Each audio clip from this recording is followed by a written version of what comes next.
Comme promis, nous avons exercé notre mandat de manière collective et rotative.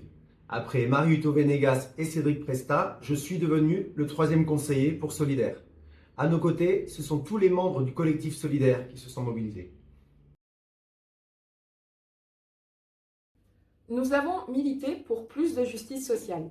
Sur les derniers conseils consulaires, nous avons obtenu une meilleure prise en compte du coût de la vie réelle dans le calcul des bourses scolaires et des aides sociales. Comme promis, nous avons créé un groupe d'accompagnement pour les femmes cis, les lesbiennes et les personnes non-binaires en situation de violence de genre, qu'elles soient de nationalité française ou franco-argentine.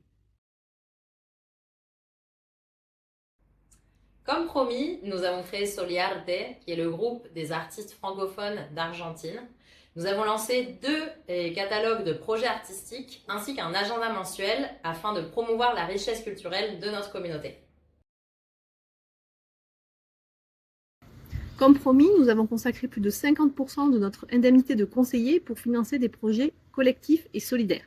Donation à la Fondation d'entraide des Français d'Argentine, financement du catalogue Soliarte, organisation d'événements culturels. Nous avons soutenu les peuples autochtones, les brigades de lutte contre les incendies à Córdoba et en Patagonie, ainsi que plusieurs projets écologiques.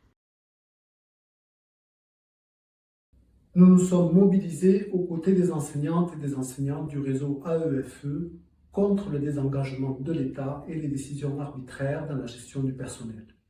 En solidarité avec les mouvements sociaux argentins, nous avons manifesté contre la réforme de la loi du travail, du financement universitaire et de la protection des glaciers.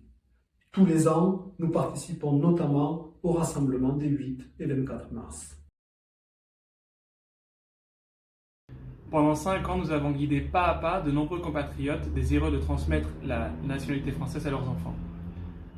Face au millefeuille légal qui encadre l'obtention de la nationalité française, nous avons acquis une certaine expérience qui permet d'éviter les principales embûches d'une telle démarche.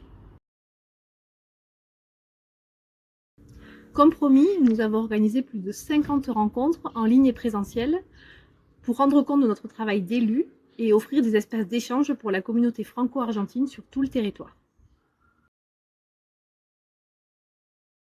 Pour la première fois en Argentine, nous avons lancé une grande enquête sur votre situation socio-économique.